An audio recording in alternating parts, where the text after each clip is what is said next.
Alô Brasil, alô mundo, tudo bem com vocês? Aqui Fernando Betete, seu jornalista de confiança para mais uma live aqui do 2º Congresso de Oncologia, né? Práticas integrativas no tratamento do câncer. Mas Fernando, práticas integrativas e você vai entrevistar um cirurgião oncológico, cirurgião que retira tumores. Até agora você só falou de práticas integrativas para evitar o câncer, para tratar o câncer, né? Mas aqui eu tenho do meu lado agora o cirurgião Dr. Juan Carlos, filho de boliviano com uma brasileira. E aí nasceu esse grande cirurgião aqui. E eu também quero saber, estou curioso, eu acabei de conhecer aqui o Dr. Juan Carlos, né? Que um cirurgião, né? Que já retirou não sei quantos tumores, né? Que é uma cirurgia que a gente sabe que é complexa, não só pela questão da técnica, mas por todo o envolvimento psicológico, né, que eu prezo muito, o envolvimento psicológico do paciente e da família, que é diferente de uma cirurgia de apendicite, uma cirurgia de amígdala, uma cirurgia de uma retirada ali de um negocinho, né, cirurgia de câncer. E aí, Dr. Juan Carlos, nessa sua caminhada, né, como médico, como cirurgião, o que você aprendeu, né, nesse convívio com os pacientes oncológicos? E a grande pergunta, eu estou sabendo que você está tendo um olhar mais integral para o paciente, né? Lógico, tem situações que a cirurgia ela é inevitável. Mas nesse resumo aí, o que você pode compartilhar junto com a nossa audiência? Bom, Fernando Betete, é um prazer enorme estar aqui com você, uma honra. Junto com todo o seu público, uma história maravilhosa, na verdade, que a gente pode compartilhar, né, das nossas vidas. Eu tenho quase 30 anos de formado, né, percorri toda a minha carreira acadêmica clássica, convencional, com doutorado, concursos públicos para docência e transplante de órgãos. Fez o dever de casa. Fiz todo o meu dever de casa. O aluno exemplar. Na verdade, a gente sempre tenta fazer a nossa melhor versão, né? Sim. E dentro da vaidade, né, do manto branco, né, que a gente sempre tem, a gente acha que vai resolver todos os problemas e a gente começa a se deparar com a frustração nossa perante a doença, né, perante o câncer em especial, né, ou a doença em particular. E eu falo que o maior aprendizado que eu tive durante quase esses mais de 27 anos que eu tenho de formado foi justamente a gente tirar essa vaidade, saber que nós somos instrumentos só, né, do universo, de Deus, da palavra que você quiser, dessa força maior, divino, né? Dessa espiritualidade, né? Que está sempre à nossa volta, nos imbuindo, na verdade, nos intuindo do caminho certo.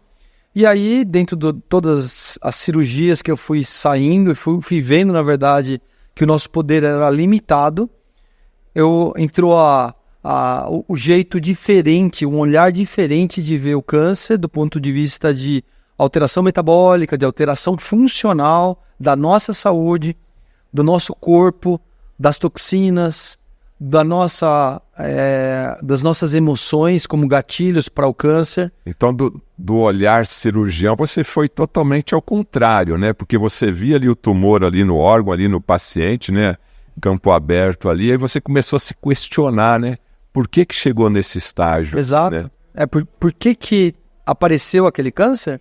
E por que eu, mesmo retirando o câncer na totalidade, muitas vezes voltava, tinha recidiva ou tinha metástase do câncer, né? Ou seja, na falha, apesar da cirurgia, apesar da quimioterapia, da radioterapia, por que a gente não consegue... Hoje a estatística de câncer ela não só vem aumentando, como a mortalidade vem aumentando. Então, apesar de a gente ter melhorado a cirurgia, melhorado a quimioterapia, melhorado a radioterapia, a UTI, uso anestesistas, toda a estrutura... Tecnologia... Por que a gente vai continuar perdendo? Por que o câncer tem matado, né? No Brasil, tem mais de 700 mil casos novos por ano e aumentando 700 mil casos novos. 700. E aumentando 70 mil por ano, com uma estatística que vai ultrapassar a doença cardiovascular, que vai ultrapassar a morte por infarto e derrame. Por que isso tem acontecido? Por que estão pacientes cada vez mais jovens apresentando câncer? Você começou a se questionar isso. Agora, do seu grupo de colegas cirurgiões aí, era só você que fazia esse questionamento? Na verdade, acho que todo mundo faz, mas do ponto de vista da medicina convencional, que hoje eu uso a integração, né, a medicina integrativa funcional, esse conceito diferente de enxergar o câncer como um suplemento, como um complemento, né? Eu falo, não rasguei meu diploma, mas eu entendo que se a gente olhar de uma outra forma, eu vou responder algumas perguntas que eu não estava respondendo. Agora, doutor Juan, ok, você é formado, basicamente há 30 anos, né, trabalhando nesse segmento, e ampliou o seu olhar para o corpo humano, né, de forma integral. E como é que está hoje esse doutor Juan, né? Você continua operando? Quando chega um paciente com uma situação crítica dessa, Sim. Qual que é a sua conduta? Eu acho que aumentaram o número de armas que eu tenho, né? Então eu falei exatamente isso na palestra de hoje, que a gente tem que ter o máximo de armas possíveis e usar de uma forma personalizada para cada paciente. Porque o câncer não é uma doença única, elas são várias doenças que a gente chama de um nome só. Esse é o primeiro erro, talvez, estratégico que a gente tenha. E o câncer não vai ser a mesma doença para o mesmo paciente em tempos diferentes. Então, o que hoje para ele pode ser muito bom, daqui a um mês pode ser que não responda, pode ser que não seja tão bom assim. Então, o que aumentou? Os suplementos injetáveis, uso de outras terapias ditas, né, complementares, hidrocoloterapia, radiofrequência, óleos essenciais, yoga, meditação. Olha, eu sou um cirurgião falando tudo isso, hein? O mundo tá mudando. Mudou, tá estranho. E aí, Fernando, assim, a homeopatia, por exemplo, do protocolo Banerjee, que eu tenho usado muito nos pacientes, é um protocolo indiano, né? Tá na 4ª geração de uma família que chama Banerjee, que ele se incomodou de ver os pacientes morrendo sem nenhum tipo de tratamento. E propuseram organoterápico com homeopatia para tratar glioblastoma multiforme, um câncer grave no cérebro, câncer de pulmão, câncer de pâncreas que mata em 6 meses. E eu comecei a ver resultados maravilhosos e entender que não era só tirar o tumor, não era só queimar o tumor. Tirar o tumor seria o começo, né? É só uma parte da história. Etapa, né? Quando é necessário. Então hoje eu continuo operando pacientes oncológicos, né? Na minha prática clínica, sou professor da universidade e eu seleciono os pacientes que vão para a cirurgia, mas desses pacientes, 80% vão para o paliativo. Ou seja, a medicina convencional não tem uma resposta adequada para a grande maior parte dos pacientes que chegam para a gente. Então, por que não dar a chance para esses pacientes tentar alguma outra coisa, tirar a minha vaidade de médico, de cirurgião, me igualar ao paciente como ser humano e falar assim, vamos tentar outra coisa? E você acabou de relatar que tem tido resultados, né? E não tem uma única solução, são várias soluções. Não tem uma pílula mágica, tudo bem, eu operei aqui o câncer, agora você toma isso que resolve. Cada caso é um caso, cada paciente, cada nível, né, daquela doença, você vai utilizar uma ferramenta disponível. Exatamente. Na verdade, eu até dei esse exemplo na sala, né? Quando hoje eu me deparo com um paciente oncológico, paciente com câncer, eu fico imaginando todas as ferramentas que tem. Mas quando eu encontro aquele ser humano na minha frente, ele é um ser único, num momento muito particular. Então eu personalizo para ele. Eu tive uma senhora de 86 anos com câncer de bexiga, que eu vi que ela estava fazendo imunoterapia, fazendo todas as coisas convencionais e evoluindo mal. E eu propus para ela simplesmente homeopatia para energia vital. E ela melhorou.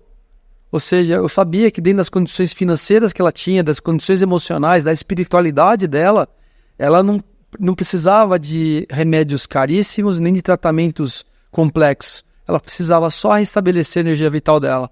Quer dizer, é uma mudança de paradigma, de entender o câncer de uma forma completamente diferente. Eu que fiz doutorado, fiz todas as técnicas convencionais profundamente, entender que eu tinha minhas limitações, que hoje eu me entendo como um ser complexo melhor e maior, e eu posso ajudar de uma forma muito melhor os meus pacientes. Bom, eu divido os pacientes em 2 grupos. Tem aquele paciente que gosta da saúde integrativa, que gosta da homeopatia, que evita o máximo os remédios alopáticos, né, somente no devido tempo ali. E tem aquele paciente que aceita, que vai lá no hospital, que vai no pronto-socorro, que vai ali, já toma o seu antibiótico, seu antitérmico, seu analgésico, seu corticoide, tá bem aceito. E aí também tem esse mesmo paciente, né? A homeopatia não funciona, o negócio é mesmo a tarja preta aqui, né?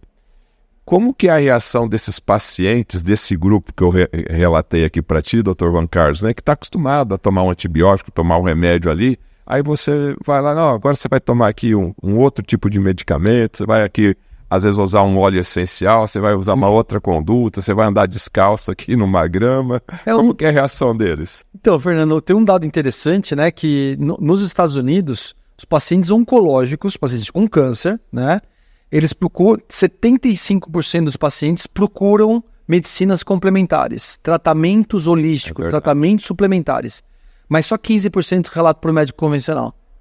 Quer dizer, todo mundo acredita, ou pelo menos na hora da dor, na hora que você está com aquele caminho mais estreito, né, seja qualquer doença, mas o câncer em particular, em procurar, falou, poxa vida, será que Deus me abandonou? Será que não tem nada mais para fazer do que só esse tratamento? E eles procuram. Né? Então, assim, hoje, a grande maior parte dos pacientes tem vindo por indicação de outros colegas, outros profissionais de todas as áreas, né, que entendem de uma forma diferente, então ele vem mais ou menos preparado. Mas quando tem um questionamento, fala assim, mas óleo essencial vai me ajudar no câncer, né? Eu uso, por exemplo, cannabis medicinal, pode me ajudar no tratamento da dor ou da falta de apetite? Eu falo, ó, por que não tentar? Se Deus colocou os receptores endocannabinoides, né, no nosso corpo, algum motivo tinha. Talvez o homem se perdeu em usar ele de uma forma ruim, né? De usar ele como um vício, né? Assim como é o álcool, assim como é o sexo, se a gente usar tudo de uma forma maravilhosa, como foi presenteado pra gente, a gente consegue na natureza, na fitoterapia, na naturopatia, nos óleos essenciais, no chá, eu consegui uma harmonização melhor. Eu não vou curar câncer com chá. Eu vou curar com a mudança da mentalidade da pessoa, de saber que aquilo ali é uma grande oportunidade. Para mim, a doença e o câncer, ele é um presente que a gente pode ter se a gente olhar ali como uma oportunidade de nós nos melhorarmos como pessoa. Até porque, né, Dr. Juan Carlos, quando a gente fala profissional da área da saúde, ciências da área da saúde, medicina é uma, né? Então, óleos essenciais. Tem todo um estudo milenar dos óleos essenciais. Homeopatia, outra ciência também, estudos, né, robustos, e assim vai, fitoterapia, medicina chinesa, medicina ayurvédica. E nesse momento, nessa guerra que o paciente está enfrentando, é aquilo que você falou.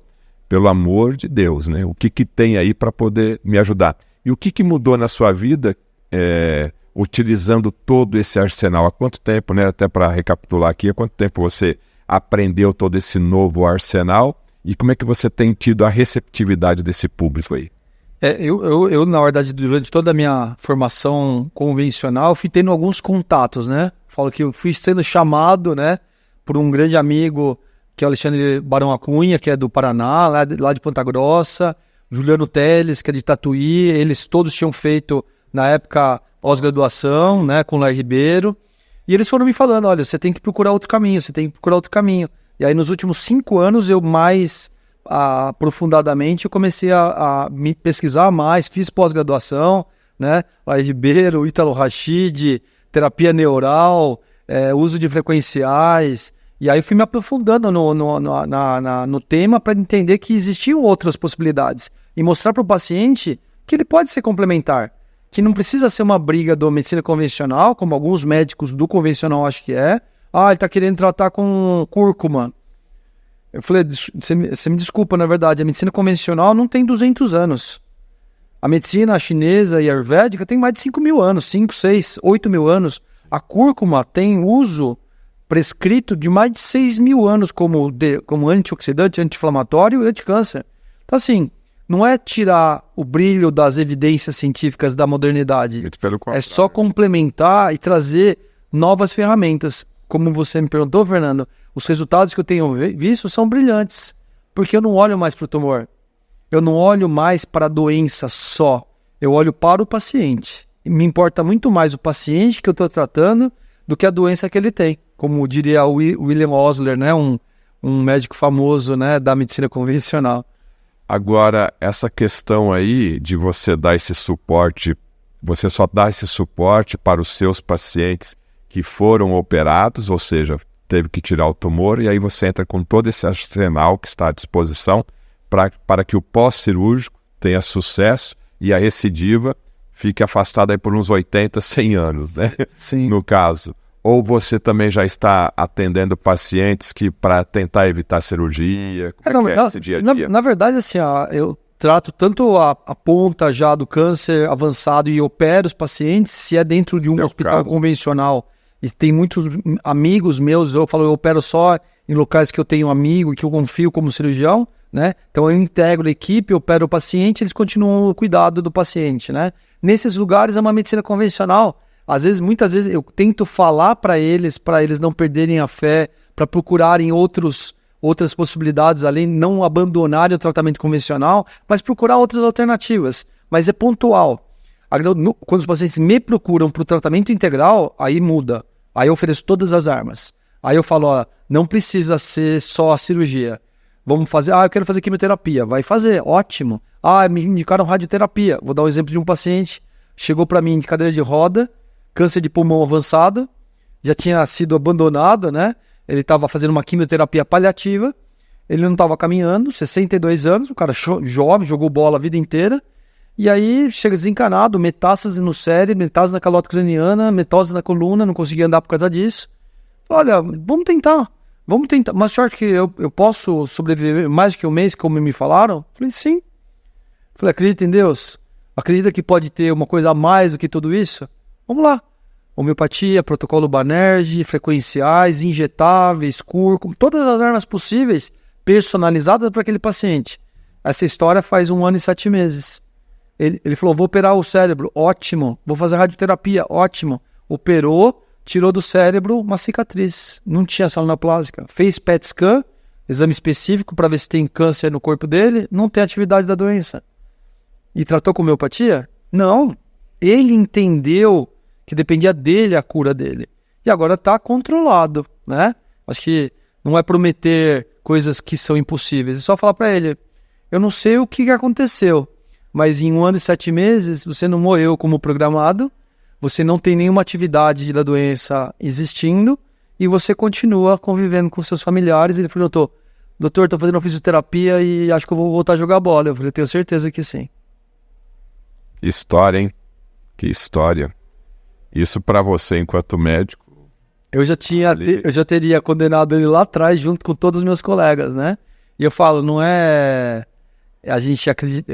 todo dia é um milagre. Todo dia.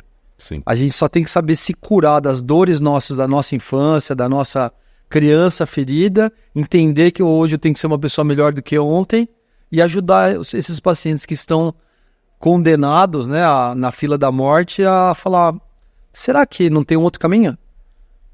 E aí? Será que não tem outro caminho? Nessa live aqui você aprendeu que tem sim um outro caminho, e o exemplo aqui do Dr. Juan Carlos, ele é notório, esse exemplo aqui. Uma das coisas, Fernando, que eu mais falo para meus pacientes, desculpa interromper, é falar que sem perdão não tem cura. Que a parte emocional ela é fundamental dentro do processo. Você, com essa convivência com o câncer, está claro para você que o tumor físico ali em um órgão do corpo começa numa emoção mal resolvida? Com certeza. Com certeza. Com certeza. Por isso que constelar, ressignificar, usar medicina germânica, todos os terapeutas que usam, os psicólogos, os psicoterapeutas, os psicanalistas que usam o poder do entendimento da tua dor lá de criança e do câncer de mais perto, talvez 6 meses, 1 ano, é o grande pulo para o paciente falar assim, eu entendi minha dor, eu perdoo minha mãe, eu perdoo meu pai, eu perdoo as pessoas que me feriram, porque eu preciso me libertar dessa história. Porque a hora que eu perdoar de fato, de verdade, não é uma coisa fácil, eu me liberto, eu me curo, e eu estou pronto, na verdade, para ser uma pessoa melhor dentro desse mundo. Meus amigos, olha, foi uma live aqui esplêndida, fantástica, tocante. Até o Daniel lá tá dizendo que sim, lá tá prestando atenção, nosso editor ali, e eu tenho certeza que você que nos assistiu também. Você que é médico aí, você que está nos assistindo, reveja essa live novamente, né? É muito importante termos essa humildade de continuarmos sempre aprendendo. Eu fui fazer uma entrevista nos Estados Unidos com o Dr. Stephen Sinatra, que criou o protocolo que salvou a minha filha, né? E eu fiz uma pergunta para ele. Ele é um cardiologista, autor de 16 livros, né? Criador da cardiologia metabólica. Eu perguntei para ele ali durante a entrevista. Ele está falando sobre mitocôndrias, né? Quantas mitocôndrias tinha em cada célula. Aí ele falou, no músculo cardíaco temos em cada célula cerca de 5.000 mitocôndrias, né? Olha, 5.000 motores em uma célula para trabalhando. Aí eu perguntei no cérebro. No cérebro, Fernando? Eu não sei. Mas eu entrevistando um autor de 16 livros, ele teve humildade. Eu não sei. Mas que pergunta fantástica, Fernando. Eu vou aprender, eu vou estudar. Você vai embora quando para o Brasil? Eu estou indo embora hoje à noite. Ok, me dá seu e-mail, eu vou te responder. Passaram-se 3 dias, ele mandou e-mail para mim, agradecendo por eu ter feito uma pergunta que ele, lógico, o cérebro não era a atividade dele, ele sabia tudo de mitocôndria, mas até naquele momento ele não se preocupou com essa curiosidade ali do repórter. Eu falei, quantas mitocôndrias tem em um neurônio, né?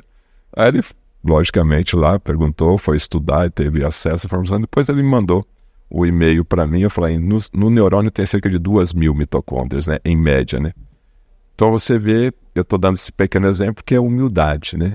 Essa aproximação com um paciente fragilizado, que um aperto de mão, que um olhar carinhoso pode fazer toda a diferença e incentivo para que aquele paciente volte a ter esperança de viver. Nas cirurgias, quando eu saio hoje, né, de uns 5 anos para cá, eu saio da cirurgia e quando, ao contrário do que antes a gente fazia, né, o cirurgião muitas vezes o médico, de uma forma geral, é muito vaidoso, né? Então, quando algum amigo falou assim, nossa, foi brilhante a cirurgia, hein? Foi maravilhoso, conseguimos tirar todo o tumor. Você foi magnífico. Eu falei, eu não. Nós somos só instrumento. Se eu me vestir de vaidade, eu começo ali a minha derrota, né? Quando eu me visto de humildade, eu sei que só sou instrumento de levar conhecimento, de levar esperança, de trazer de novo para os olhos do paciente com câncer um caminho diferente, eu acho que eu estou cumprindo a minha missão. E você, está cumprindo a sua missão? Gostou da live?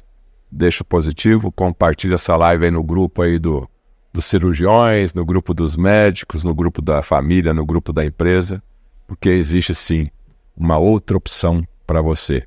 Quem sabe essa live aqui está abrindo a sua mente para procurar uma segunda, uma terceira, uma quarta opinião que vai te levar a viver mais e melhor. Obrigado, até a próxima live. Tchau.